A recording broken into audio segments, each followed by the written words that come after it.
Hi అండి, welcome to our channel భవిష్య ముచ్చట్లు. ఈరోజు నేను మీకు ఈజీగా ఫాస్ట్గా చేసుకునే లంచ్ బాక్స్లే కానీ మనకు నోరు బాగలేకుండా ఉన్నప్పుడు తినడానికి కానీ చాలా బాగుంటుందండి ఈ రైస్ మీకు ఎలా చేయాలో చూపిస్తాను. ఒక 5 నిమిషాల్లో అయిపోతుందండి.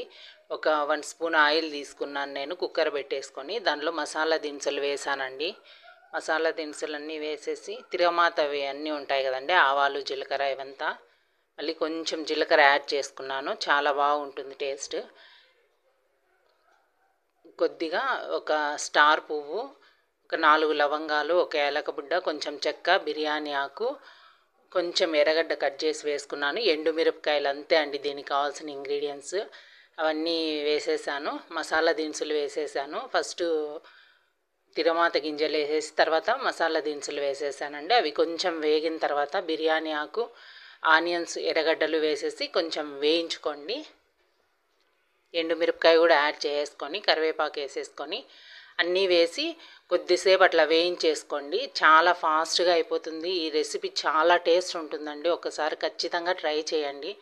మనం బయటికి వెళ్ళి వచ్చినప్పుడు రైసు కర్రీసు చేయాలంటే టైం ఉండదండి. అలాంటప్పుడు ఇలా చేసుకున్నామంటే 5 నిమిషాల్లో అయిపోతుంది. ఇది ఆవకాయ కాంబినేషన్తో చాలా బాగుంటుందండి. ఖచ్చితంగా ఒకసారి ట్రై చేయండి. మీకు నేను చేసి చూపించాలనే, మీకు అందరికీ తెలియాలని ఈ రెసిపీ చేస్తున్నాను. చాలా ఫాస్ట్గా చేసుకోవచ్చు.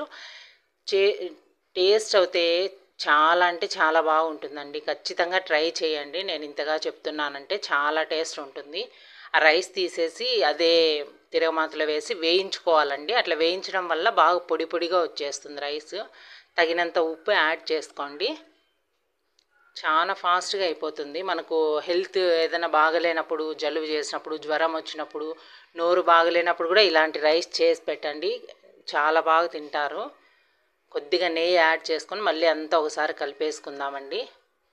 5 నిమిషాల్లో రెడీ అయిపోతుంది. లంచ్ బాక్స్కి కూడా పిల్లలకి ఇది చేసి కొద్దిగా ఆవకాయ వేసి కలిపి పెట్టేసినామంటే ఒక మెతుకు కూడా మిగిల్చారండి, తీసుకొని వచ్చేస్తారు. తిని మొత్తం ఖాళీ బాక్స్ తీసుకొస్తారండి. నేను ఆ గ్లాస్తో 3 గ్లాసెస్ రైస్ తీసుకున్నాను. ఒక గ్లాస్ రైస్కి 2 గ్లాసులు వాటర్ అండి. మామూలుగా మనం వేసుకున్నట్లే 3 గ్లాసెస్కు 6 గ్లాసెస్ వాటర్ వేసేసుకున్నానండి. ఒకసారి అంతా కలిపేసుకొని మూత పెట్టేసుకుందాము. 5 లేక 10 నిమిషాల్లో రెడీ అయిపోతుందండి. చూడండి చాలా బాగుంటుంది. 3 విజిల్లు వస్తే సరిపోతుంది. ఒక విజిల్ రానిచ్చి మీడియంలో పెట్టి 2 విజిల్ రానిచ్చుకోండి. చూడండి రైస్ అయిపోయింది. పొడి పొడిగా చాలా బాగా వస్తుంది. ఎందుకంటే వేయించాము కదా మనం తిరగమాతలో, కాబట్టి చాలా పొడిగా వస్తుందండి. చూడండి మెతుకు మెతుకు అంటుకున్నట్లే ఉండదు, అంత బాగా ఉంటుంది. టేస్ట్ అయితే చెప్పనవసరం లేదు అసలు. దీనిలో మనం మసాలా ఏం యాడ్ చేయలేదు, ఎంత తిన్నా ఏం కాదండి.